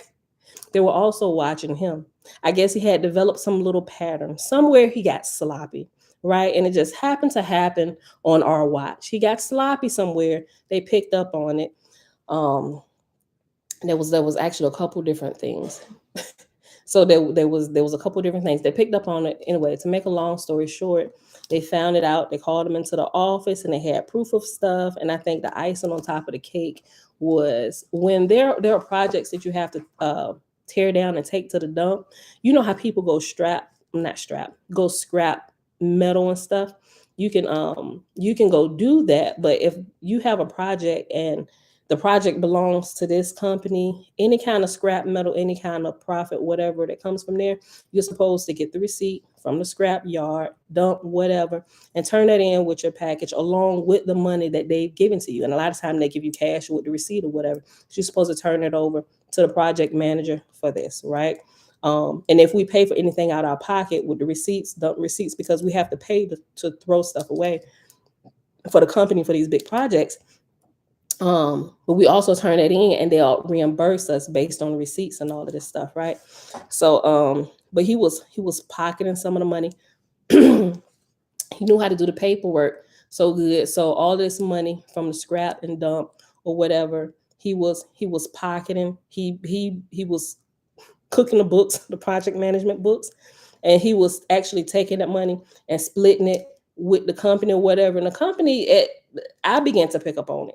They was like, "Oh man, thanks," because you'll go and we'll scrap whatever here. Thank you for all your hard work. There you go, take that. And they ain't no small amounts of money. Like we scrap from one project. Now we can be when we do it because we're the owner, we can choose what we want to do with that money. So anytime we've just chosen, like when we have a project and we have to go to a scrap yard, anybody that was working on that project, if we get like $5,000 from the scrap, we'll split it between the workers. Now, if it's two of them, we ain't gonna give them $2,500 a piece, but we're gonna break them off nice. But the rest is gonna go back into the company for the job profit or whatever. But we have given them like 500, because they're massive jobs and they work really, really well, right? So, but this was one of those times, and this is where he got caught at, and this is what got us in trouble. And when they fired him, they also kicked us out, and I'm just like, man, so. But when we sat back and we was going through it, I was like, you know what? I'm gonna like write a letter. I'm thinking about my aunt. My aunt will write a letter to Dan Hesse in a minute. Dan Hesse is like the owner. Well, I'm not sure if he still is. I don't keep up with Sprint. But anytime she had any kind of problems with Sprint, she be the one that's gonna write letters. She ain't gonna be all mouth or whatever. We're gonna put it in a letter. The pen is mightier than the sword, right? That's my aunt fully believes in that, right? So we tried to make amends, write a letter, all of this stuff, and then I put a whole training thing and a whole training process in place on how we're going to handle different things with if it's money coming back from scrap. Like I had to write all of this stuff out, and then with our little apology, all of this trying to set up a meeting, just trying to. I ain't gonna say kiss and butt, but it was really like kiss and butt at this point, But we did all of this, but the person on the inside, from what they observed, here's how they put it, that there was uh, uh, influence from the project manager, influence from the project manager over my husband. And I'm just like, yeah, that ain't gonna fly. Y'all better ever say that to him, because he don't say he ain't about influence him. He make his own decisions. But in a way, there was. in the way there was because he was giving a kickback. And I was like, this is wrong. And we were fully aware. We were fully aware. But the way the project manager that was fired, the way he explained it was like everything is okay. They leave this all up for us to do or whatever. But I still felt deep down in my sha-na-na that something wasn't quite right. Right. And we should have listened to that. And there was another time, it was this second time where we saw this other scene play out before us. And that second time, my husband didn't follow that. He was like, you know what? Yeah, and it's okay. Before we go out on the project, have you had any dreams in the last 3 weeks? Okay, now what was it about? Go to the detail. Who was that? Who was sitting in the corner? You remember you said there was a lady walking across the street. What color shirt did she have on? Was she dressed casually or was she business attire? Like he getting details. He getting details now, paying attention, but what it did, it caused, and if we had to do it over again, I wouldn't want to change it because it caused my husband to begin to consider his ways and how he does business, right? And so a little spanking went a long way with him because it was at that point where he realized, okay, there's just some things that I can do on the streets that ain't gonna fly in legitimate business settings, right? There's proper ways to do this, right? So that's when he began to be like really aware and began to really pay attention to how he interacts. So if he get any kind of vibes from people that's like, hey man, look, I cut you this if you do this, he ain't going for it, because yep, I had to learn the hard way that you can't do business. Like if it's your own business, we dealing with you directly, then okay, we can work something out because you're the business owner, I'm the business owner. We can just agree to do this in our contract. But if you are a project manager for a bigger company, you cannot make that call. So absolutely not. Matter of fact, I might report you. Right? We ain't having it. We got too many children we got to take care of, and we ain't about to lose this for your foolishness and your lack of character, right? So, but yeah, that's we you have to be really, really careful in doing business and like all of this stuff. So that was just to add on to the whole government piece here, right? So yeah, an hour and 32 minutes. Y'all, we just gonna read this one little portion of brotherhood from It's saying Gospel of Peace. Just saying. Sheba do be hanging out in the background sometimes. I'll check on them. Yeah. She do be hanging out in the background. Did she post anything lately? I don't know. I'll check. Cause sometimes I know she be hanging out in the background and we'll, you know, chat and I'll check on or whatever. Okay. Page 219, the brotherhood. Behold, how good and how pleasant it is for the children of light to dwell in unity together, to dwell together in unity. For the brotherhood, the Heavenly Father hath commanded the law, even life forevermore. The law was planted in the garden of the brotherhood to illumine the hearts of the children of light, to make straight before them the 7 and 7 paths leading to the tree of life, which standeth in the midst of the eternal sea. The law was planted in the garden of the brotherhood that they might recognize the spirits of truth and falsehood. That's good. Hold on, let me go back. The law was planted in the garden of the brotherhood to illumine the hearts of the children of light, to make straight before them the 7 and 7 paths leading to the tree of life, which standeth in the midst of the eternal sea. The law was planted in the garden of the brotherhood that they might recognize the spirits of truth and falsehood. Truth born out of the spring of light, falsehood from the well of darkness. The dominion of all the children of truth is in the hand of the mighty angels of light, so that they can walk in the ways of light. The children of light are the servants of the law, and the Heavenly Father shall not forget them. Hold on, I just remember Omian's OCU, his comment. Look, right here. Hold on. We was talking about the government stuff. Right here, he said, I feel like the spirit influences the government in a way that the humans in the position don't know it, right? But even right here, the children of light are the servants of the law, and the heavenly Father shall not forget them. Right? So even if they are being, even if dark spirits are imposing their wills on the mortals here, if the children of light continue to walk in the light of the heavenly Father gonna scoop them out the way. Right? So you ain't gonna have nothing to worry about. The children of light are the servants of the law, and the heavenly Father shall not forget them. He hath blotted out their sins as a thick cloud. He hath lit the candle of truth within their hearts. Sing, O ye heavens, shout, ye lower parts of the earth. Break forth into singing, ye mountains, O forests, and every tree therein. For the heavenly Father hath kindled his flame in the hearts of the children of light, and glorified himself in them. The holy law of the Creator purifieth the followers of the light from every evil thought, word, and deed. As a swift rushing mighty wind doth cleanse the plain, let the children of light, whoso desireth, be taught the holy word. During the first watch of the day and the last, during the first watch of the night and the last, that his mind may be increased in intelligence, and his soul wax strong in the holy law. At the hour of dawn, he shall gaze upon the rising sun, and greet with joy his earthly mother. At the hour of dawn, he shall wash his body in the cool water, and greet with joy his earthly mother.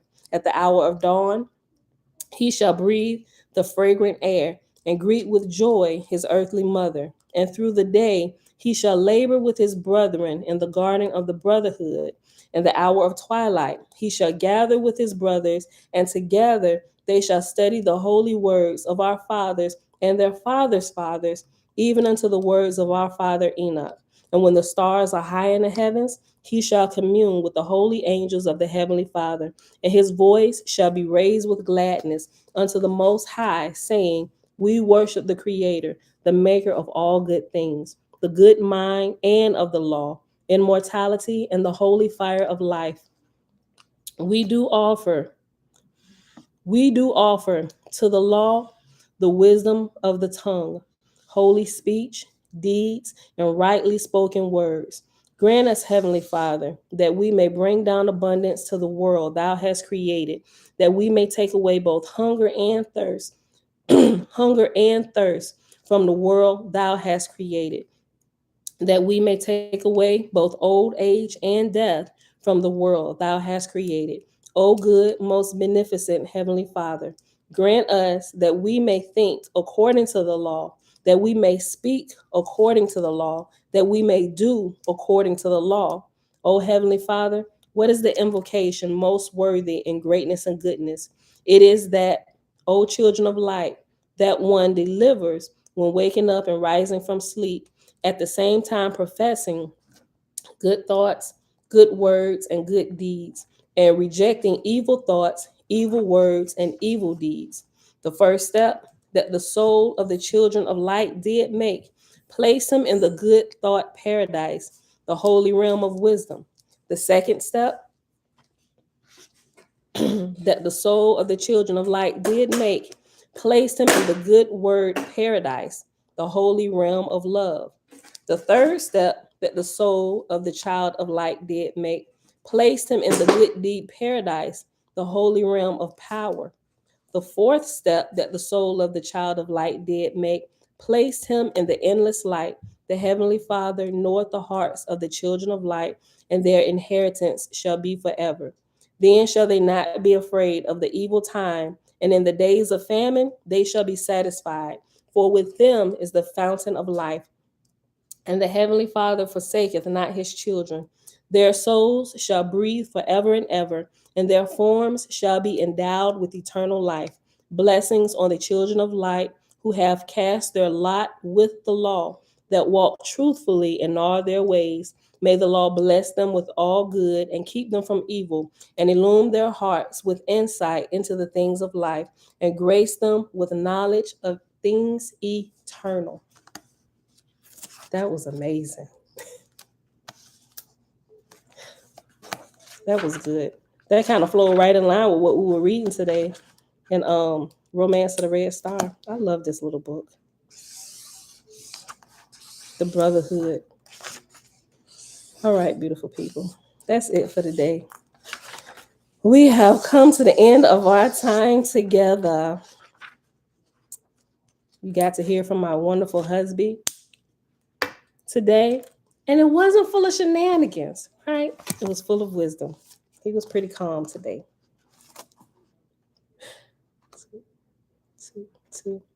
Tomorrow we'll pick this back. Nope, not tomorrow. Tuesday when we come back, we're going to talk about the trees. All right, beautiful people. Today is Sunday, March the 12th, 2023, day 353 of year 4 of reading through books, laws, and prophets. Another 4-year consecutive day count, day 1372. Today we read in The Romance of the Red Star and the book or Cycle of Sue, pages 83 to 86, which was chapters 3 and 4. No, 2 and 3. Chapter 2 and 3.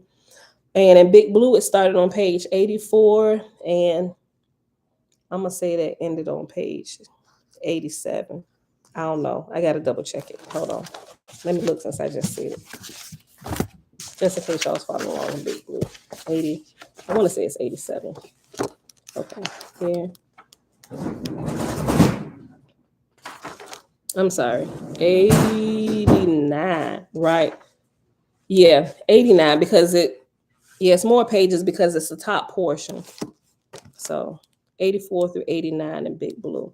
And then it's Sing Gospel of Peace. We read the Brotherhood section, and that was pages 219 to pages 222. Father, we thank you for the law, the inner law of life and light, and that it is made available to all.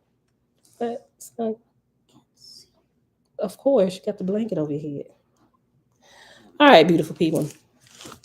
That's it for today. I'll check on Shebrew. I'm sure some of y'all probably already didn't send her a message or whatever. Shebrew, if you're hanging out in the background, says we love you. If you ain't here, we're gonna check on you. Make sure you're doing good and all is well.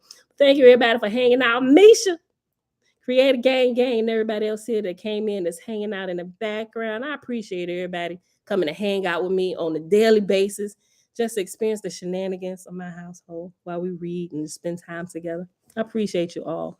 Hold on. Shalom, Arthur. Shalom, shalom. Freeborn, peace. Not Yahoo, shalom. I'm going through seeing people that I may have missed that actually chimed in. I know if y'all chime in sometime and I skip over your name, just me, shalom. I be scrolling real fast sometime, and it's not on purpose.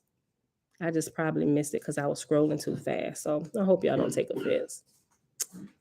But I think I got everybody else that said something. I said, hey, Prince, what's going on, brother? Wait, is you in church today watching? Are you still here?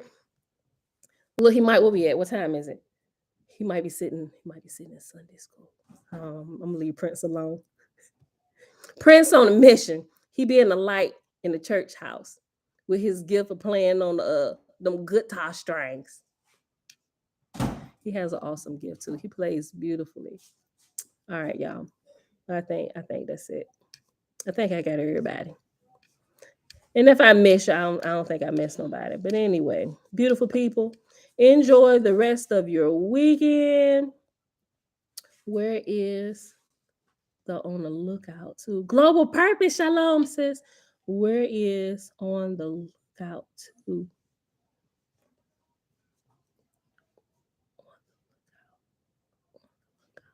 Where is? Oh, wait a minute. Hold on. That's somebody's name, On the Lookout. Oh, I'm like, where is On the Lookout to? Okay. I'm not sure. People probably be hanging out in the background, Ray. I'm sure most of the time.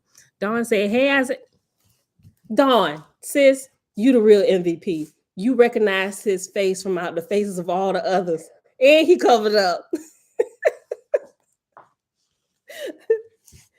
That is Isaiah.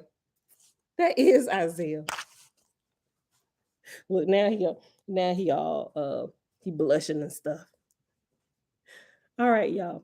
Yes, they might be hanging out in the background, y'all. All right, beautiful people. I love y'all. We out of here.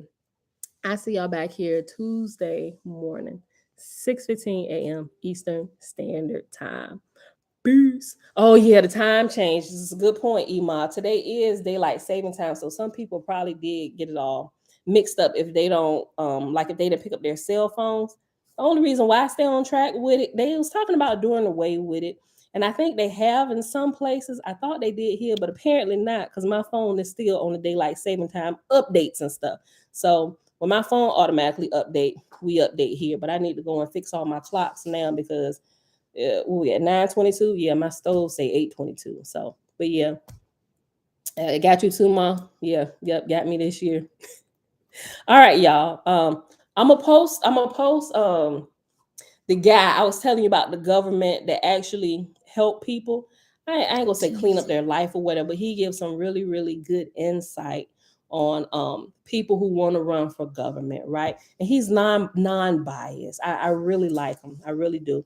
I'm sure he's not the only one, but he's the one I've come across that brought to light a lot of the things why people get their hands tied when they get into government, because they catch you. They catch you early when they realize and see you're a viable candidate. They catch you. They want to influence you before you even get in there and make the change that you said you was going to make. And that's how a lot of people that run good campaigns, like, yes, finally somebody for the people, then they get in an office and don't do nothing, or it seemed to us that they don't do nothing, you know. And I know that was a double negative. Don't do nothing. Don't do anything. A lot of times it could be that their hands is tied, or it could be that they're fighting an uphill battle, you know, and it's not a lot of people that's willing to step out and step behind them to get some things changed. And a lot of things just kind of sit on the desk of some of the legislators, you know. So we'll see. We hope to change that in the coming days and generations or whatever, you know. So, all right, beautiful people.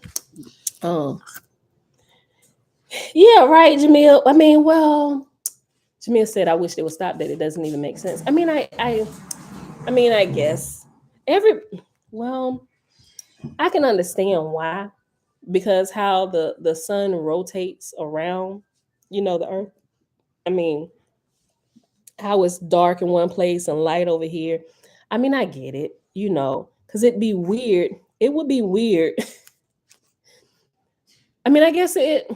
I don't know. I've never lived in a time where they didn't use daylight savings time, so it seemed weird to me. So I'm guessing, I guess just with the advancement of technology and stuff, I don't know. That I don't know. They just try and keep us all together with the time and all this stuff, and so we can know, you know, when we go back, okay, this is here because, you know, yeah, with the sun and how it rotates and stuff, it kind of keeps everybody sane. I mean, I understand it because like when we were in Hawaii, when it was dark, and y'all saw, because it was morning here and it was like 2 in the morning there, right? The sun wasn't up. I was sitting back, y'all could see the mountains and stuff behind me, pitch black out there, right? But y'all, the sun is up, you know. So I mean, I can understand it, the time zones and stuff. So I mean, the more you travel and look at it, you kind of see, but it makes sense. But I guess if you ain't really traveling a lot or whatever, um, I don't know. I don't know. But the more that I travel, it seems like a hassle to me, but losing an hour of sleep during the spring. It's only because we lazy and I want to sleep. Really. But I mean, other than that, I mean, they have their reasons for it, calculating stuff, keeping up with the sun, the moon, and the stars. I don't know. Right. Yeah. All right. Yeah. I'm just rambling right now. Okay. That's another Tabitha said, and that's yeah, Tabitha. That's another miss, brethren, on the lookout. When we don't see each other for a little while, we acknowledge their absence. Yeah. Um, you said it don't help Jamia and make it worse. It's possible, and it probably do. It probably do. Right. It'll be interesting though. What would it look like if we didn't have it though? Like how?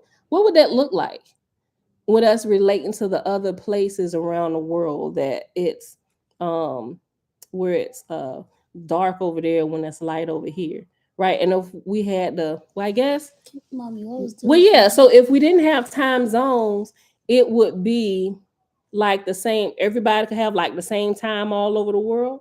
So if it's 7 a.m. here and the sun is out, would it also still be 7 a.m. there, even though the sun is not out? I think it would get kind of confusing, at least in my mind, when I try to reconcile all of this, because then we would have to figure out something with the AM and PM. We would need to get rid of that, because if it's 7:30 a.m. all over the world, but if we go, those of us who live on this side of the hemisphere where the sun is out during 7:30 a.m., it would mean something totally different to the people over there at 7:30 a.m. to where now, well, AM is darkness to us. No, AM is lightness to us over here. PM is darkness. No, PM is lightness. What do you mean? It's the daytime, and PM. It's just, it could be unnecessary. I don't know. I don't know. What? I know, right. That's where everybody's like, what? How? Yeah, I guess it don't make sense, but it do in a way just because we were kind of raised on it. I don't know, but I don't know. I'm interested in what that would look like, though, and how we would change it, and what new terms we would come up with to kind of, get everybody on the same page. I don't know, but the time change was done for farmers so they could have more daylight. What? I mean, probably so. Probably so. But what did they do before then? And I probably should have, as much as I studied the sun, moon, and the stars, I probably should have looked into that. Thank you, Ema. Go research it. That's all. What did they do before then? What were the farmers doing before they actually instituted that? Because didn't the farmers already know before they instituted that, before the advent of all this technology? Didn't they know to do that anyway? Because they rise with the sun anyway, right? And they would know when the seasons are changing that, okay, this is a different season.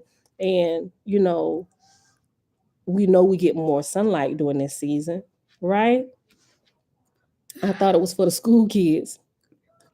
That's what my mama said. They don't need more time on the clock. I don't know, but that's good though. We should definitely look into that. The start. You know what? Let me just Google it real quick. It's Sunday. Listen, if y'all gotta go sit in y'all church. Wait a minute. Wait, hold on. Oh, look, I know. Look, all I know is I'm gonna take a nap later. Dawn said I'm all confused. I'm gonna show y'all the dining room. Wait a minute. No, you don't need to. Stop. We don't know everybody hanging out in the background. Don't be going to show them all our house and stuff. Talking about something. Let me go show y'all the dining room. No, you can see from the pictures that I scrub that I post. We're in the dining room. Hold on. But in the fall, it's super dark at 5 p.m. because of the changes. It is. That's cool. They did it for Jasmine said they did it for agricultural reasons and industrial reasons. I'm about to Google it real quick. I know we can't just Google everything all the time, but we are right now. Mom. Hold on. Why did they institute? Somebody had already been asking. They right. Okay. Daylight saving time was first introduced in the United States in 1918 under the Standard Time Act as a measure to save fuel. I think everybody listen to this. Everybody was wrong. Hold up. Go get some comments, put it on back. Listen, this is what they said. They ain't got nothing to do with the price of tea in China. Listen, daylight saving time was first introduced in the United States in 1918 under the Standard Time Act as a measure to save on fuel costs during the First World War by adding an extra hour of sunlight to the day, according to the Library of Congress. How do you add an extra hour of sunlight to the day? You have no control over that. They added an extra hour. How? Right, how, Isaiah? Listen. Look, Jamil, don't hype him up, because he'll show y'all all our house. And then it'll be all on social media. And then we're going to have to move. Look, hold on. At the end of the day in spring, it gave them an hour to finish whatever. We are not an agricultural country. I'm trying to get this off my head. Well, we used to be more agricultural.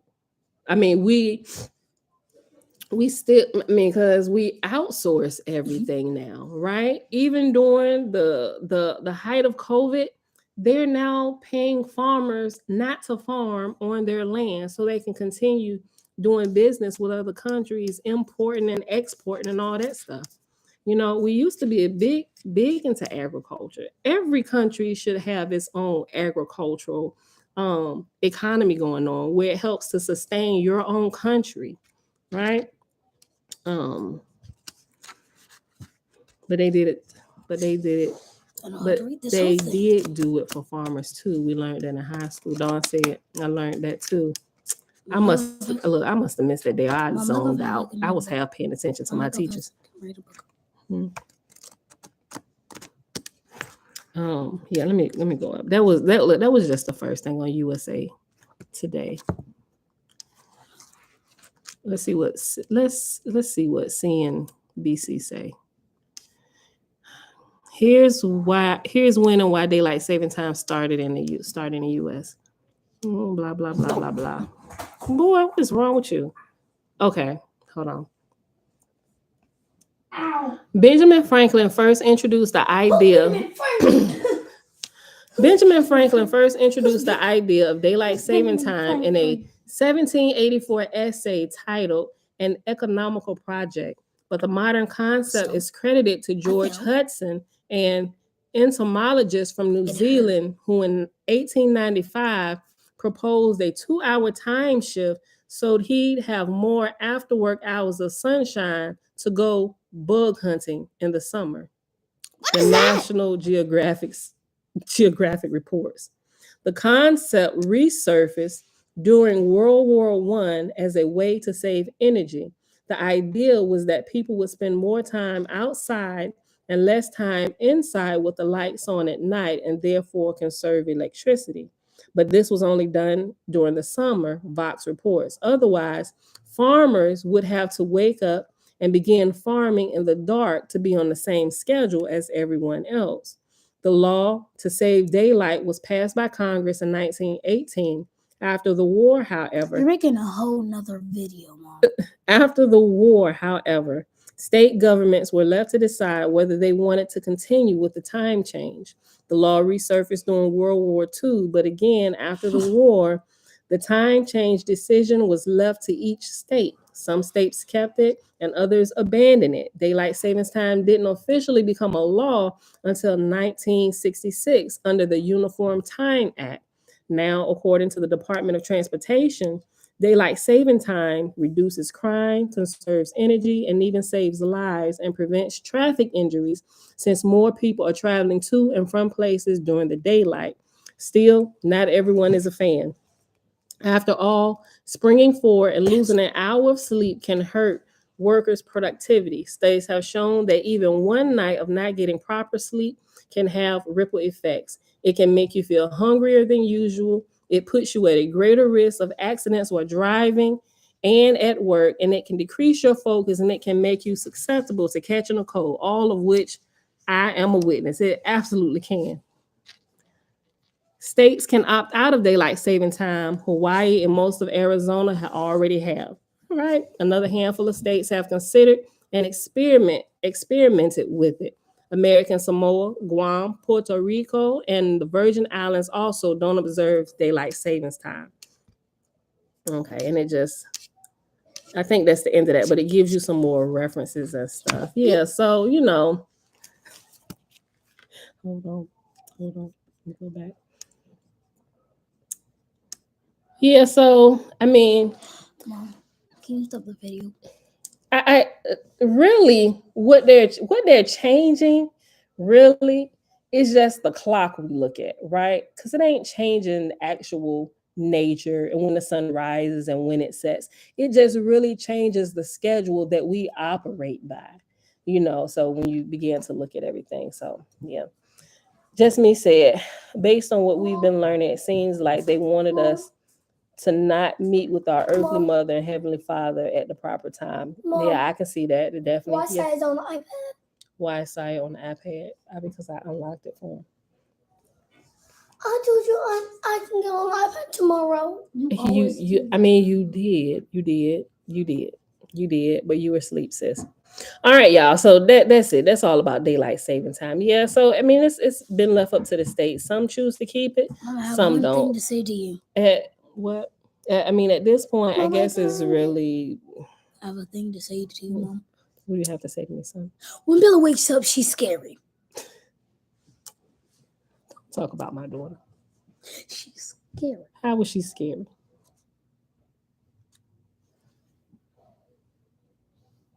My daughter is beautiful. Matter of fact, that's what her name means, beautiful. All right, he just being a big brother now. All right, we out of here, y'all. We I'm just gonna end this. all right, y'all. No, Bella. Yeah. I am Bella. Okay, how about you can end one and you can end the other? Which one you want to end, Bella? This one? Okay, Zay, you can end Facebook. All right, beautiful people. We out of here. I just turned into Batman. Peace. Just turned into Batman.